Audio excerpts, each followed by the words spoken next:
Hello ladies and gentlemen, Marauderex here with something I've been dying for since I heard it was announced.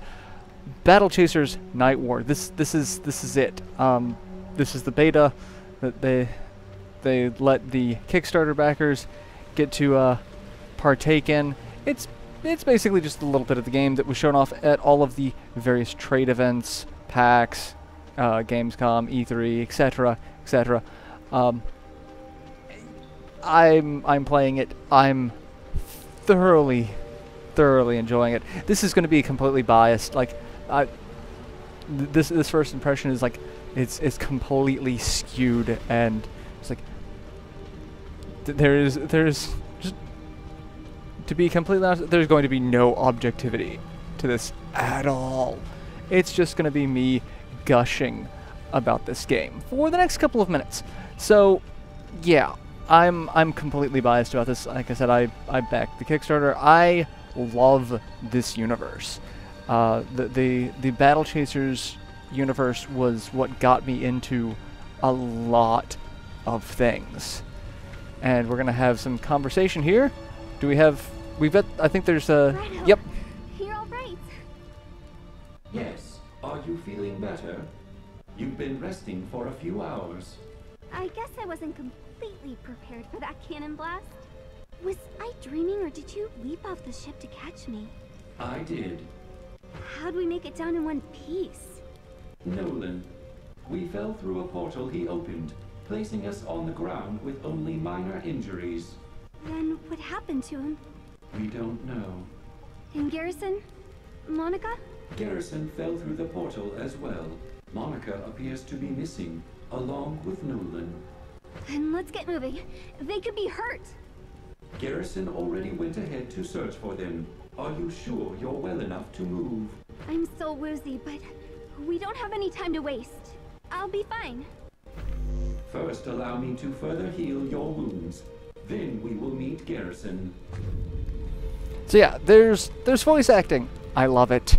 I never really expected the characters to have these particular voices though, but you know, I'm okay with it. The voice acting is of, you know, really good quality, so I'm not you know gonna shit on it or anything.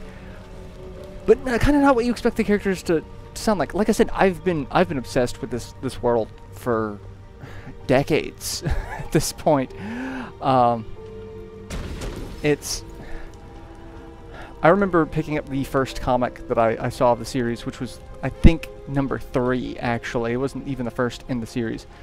But I just read it and read it and read it. And I started, you know, taking cues from this and looking at other types of media. Like, I started looking into more RPGs. I started looking into more fantasy setting. But then I also kind of kept the Magitech style, so like Final Fantasy VI became a big thing for me. So like this world had such an impact on how I perceived and designed what I felt, you know, my ultimate fantasy universe would be.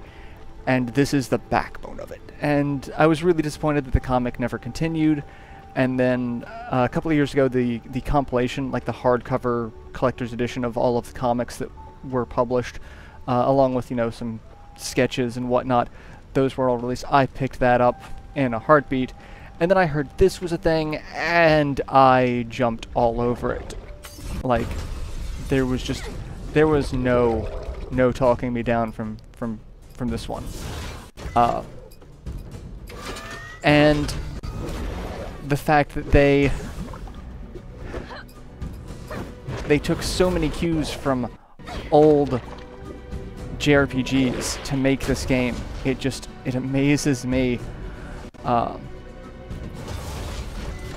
And yeah. So I'm just having fun with the beta, just doing what I can to enjoy it. It's fun. And like I said, this is going to be completely biased. just everything about this seems like a love letter to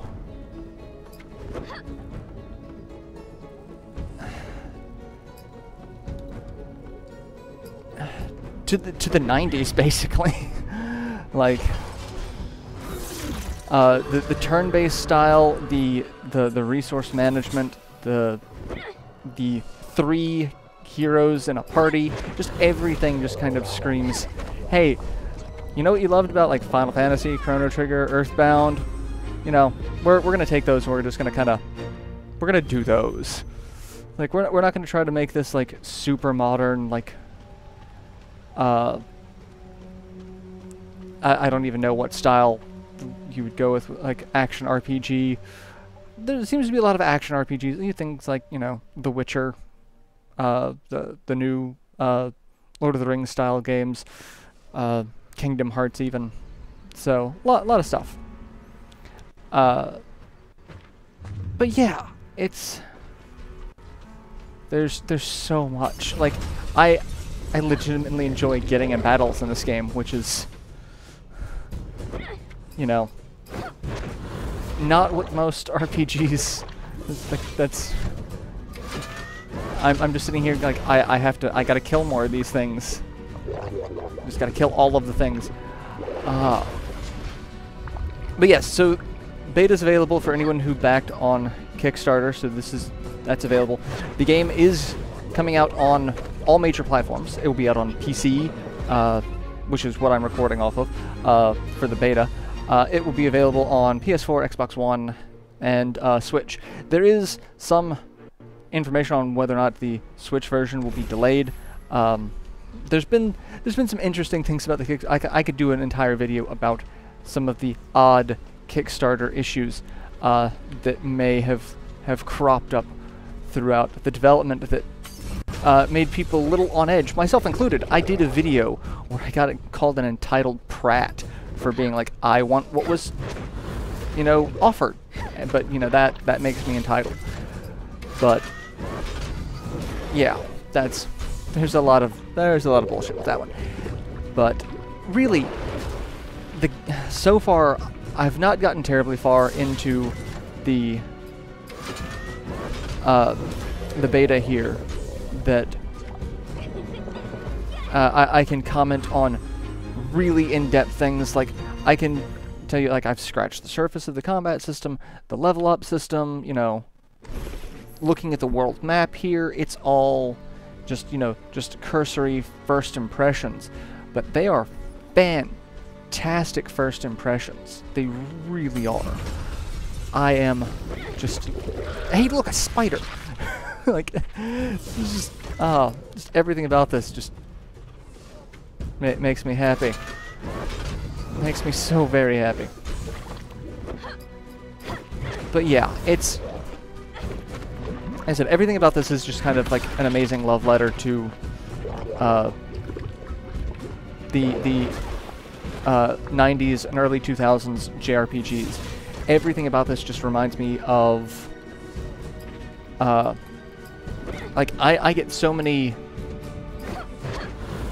I don't want to say flashbacks because that sounds a little, you know, they're in the trees out to get me kind of thing, but I get so many vibes from games that I've already played. Like I get a lot of you know, Albert Odyssey, I get a lot of Chrono Trigger, I get a lot of Final Fantasy VII. In fact, one of the things about this that really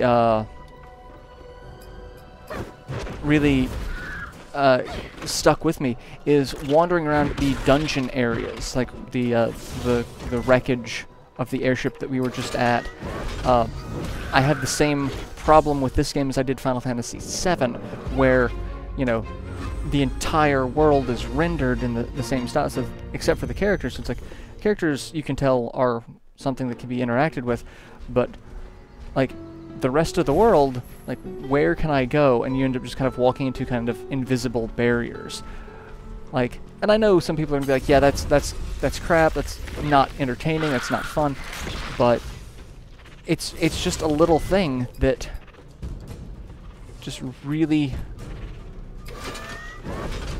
really kind of sticks with me, you know? And, you know, that's just something that I didn't think about, but the second I see it, it's like, oh, the nostalgia factor is so impressive. So very impressive. So I just... And the soundtrack is just as impressive. I've been sitting here. The opening menu... the opening menu song just... It blows my mind. I've just been sitting there listening to that on repeat for an hour, give or take. Like, I'm not even joking on that one. I've been listening to that song a lot, and now we have Gully. I'm glad you're all right. Garrison. Also, not sounding like what I expected him to sound like. Maybe in the video description I'll post who I think, you know, who, if I were, you know, casting characters, who are like, whose voice sounds like Garrison, and like, I have no idea who it's going to be, but, yeah, like, the characters, like I said, the voice acting is great. It just, you know, after probably, what, almost 20 years of having a character in your head that all you've seen is, like, read the comics, like, what do you expect them to sound like? Like, yeah. And then naturally hearing their voice, it's like, huh, not quite what I expected. And that's the thing that happened with my channel. The first time I showed my face, everyone's like, you know, you're not quite what I was expecting you to look like. But, yeah, alright, well. And what you did during the airship battle, shielding the cannon blast. You would have done the same for me. Maybe, but with messier results. You're a brave kid, but remember, we don't fully understand the power of your father's gauntlets. You have to be more careful with them. I had no choice. No, I guess not. I believe he was trying to thank you. Have you found any sign of Monica or Nolan? I haven't. And this village looks long abandoned. There are lights on the horizon. To the east. Might be a town. We should investigate. If they survived, they likely headed that direction. What do you mean, if? Nolan saved us. He can save himself. And Monica, too. You're probably right. Let's go find them. so yeah, it's oh, this game. I'm so looking. I can say the second this comes out, I'm going to be let's playing this. I don't care what else I'm in the middle of. I'm going to be let's playing this game. It is just so very much with the I have to play this. I can't even tell you. Like I've been excited about this since it came out, and just being able to finally get my hands on it, I'm like, yes, I love this. I know, and that's the thing, it's like, I know there's probably going to be a couple of flaws here and there, like, something's going to get either repetitive, or something's going to be like, that's not the best, or that's not the design choice I would have gone with, but, regardless, I'm going to be sitting here looking at this like, yes, I love this game. I don't see any flaws. What flaws? Shut up. Like, that's how I know that's not a good way to look at a game objectively, but you know, there's going to be bias. I don't think there's a way I could look at this game like objectively. I'm going to be exceptionally biased toward it because of just how attached I am to the source material. So I don't want to go to the town. I don't want to go to the town. I want to go fight more things. I gotta go up here. I gotta do stuff. Anyway, so yeah, that's and we're talk to the blacksmith. I'm skipping most of this. And now we can go south. So that's what I'm gonna do. Because I'm gonna get into a couple more fights. I don't want this to be terribly long because again, there's only so much I can say about this without just, like I said, gushing about it non-stop. But I am so glad this turned out what it so far is what was advertised. Like, I can see a couple of design choices from the original Kickstarter plan, but the choices are still very similar. They're still there. The original Kickstarter, they talked about using red mana and blue mana, and you know how one is permanent and one's not, but they've kind of changed that to overcharge, which is still visually the same thing. So we have, like, if you look at the bottom, the green bars next to each character portrait is their HP. The bar underneath is their mana. So, like, Calvaretto, the golem, has 150 out of 130 because he's attacked a couple of times, and each attack gives you so much overcharge. So, like, right now for Garrison, if I do Swift Strike, it does 21 damage and generates 15 overcharge. So that would give me 15 more than what I've got. And that's your resource management for it that allows you to say, okay, all of these abilities take a certain type of mana. So, like, that doesn't actually seem to take any mana for parry, but that, and that's just a basic attack. Basic actions just generate mana. The abilities, so this one costs 10 mana. So, like, I can start the fight with this, but I'd be lowering my mana, or I can build up some of the overcharge and use that. So it's an interesting take on resource management. So, like, because I've got this, I'm gonna go ahead and do that because it looks cool. So that's, for the most part, the Kickstarter promises for what the game design was going to be like are available in the game. So they kept with the design very closely, and I'm super glad about that because I know a lot of friends who are like, if, you know, they hate turn-based RPGs, they're just kind of eh, but, like, I love turn-based RPGs, and I'm, for one, really happy that this is keeping that style. So, but, you know, game design choices are going to be, you know, not exactly universal, but they are choices that I thoroughly enjoy. Like, obviously, if you're a fan of, like, turn-based RPGs, you're not gonna like this. But at the same time, if, you know, if you're a fan of turn-based RPGs, you probably weren't going to be looking into this one to begin with. No one notices the racket. I can't go there. Okay. So, it's a thing. But I've been really enjoying this, and I can't say enough good about this. I really hope more people get into this game, and you know, a sequel is able to come about from it, or there's been a lot of talk, if, you know, the game is popular, that there's the possibility of bringing the comic back. You know, while I would love to see the comic make a return, at this point, I would just kill for a sequel for this game, and this game's not even out yet. I would just kill for a sequel. I want this game to come out so bad. Can't even tell you. All right, let's play around with some AoEs, because we've got AoEs, and I love it. All of the abilities just seem interesting and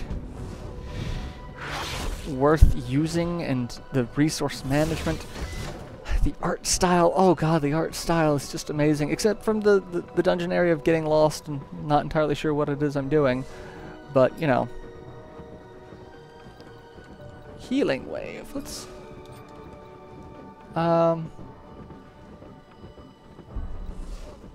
Let's heal someone. Let's heal him. And ability, cleave. And one down. One to go. And we'll just defend, wait for Caliber to get his... Anyway, yeah. But so far, everything about this has been something that I've been able to latch onto nostalgically and enjoy. The soundtrack is just bonkers. The art style is amazing. The gameplay is engaging and entertaining. And then you've got the story, which is just like, hey, guess what? We love old turn-based RPGs, and we love like old school games.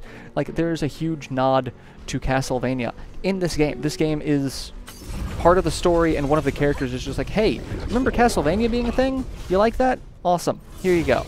Here's the thing.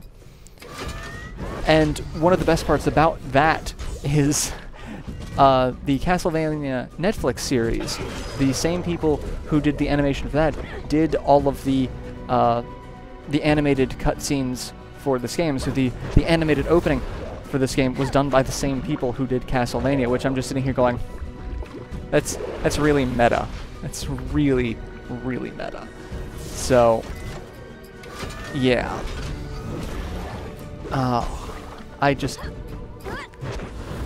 This game has just already, and like I said, I'm not terribly far in, but it has already made me realize that this is probably going to be my game of the year. Like, I know that seems like a lot, that seems kind of excessive for, a game I've played only about 20 minutes of, but,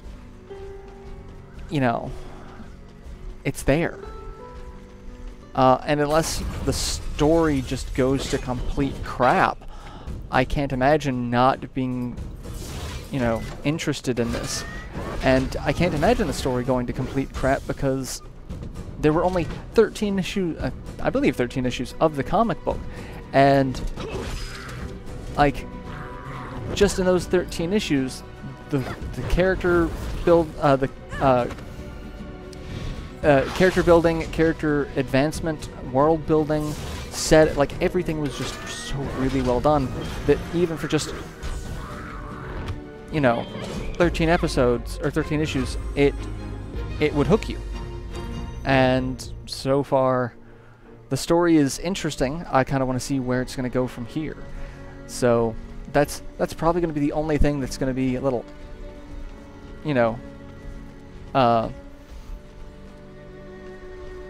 possibly, I say possibly concerned, but more like that could be the only big weak point of the game. Would be, say the story is lackluster, but the battles, the exploration, how the dungeons work, everything is just so interesting and enjoyable to play. And that's the thing, since games are a dynamic medium, the playing of the game is kind of the biggest thing. So, like, as long as you enjoy playing it, the story can, sometimes take a back seat and not be as big of an issue. But yeah, this is just already so fantastic. But I'm gonna stop gushing about it because I've been on this for almost a half hour now. Like I said, this is going to be available on most of the major platforms. You've got PS4, Xbox One, Steam, Switch.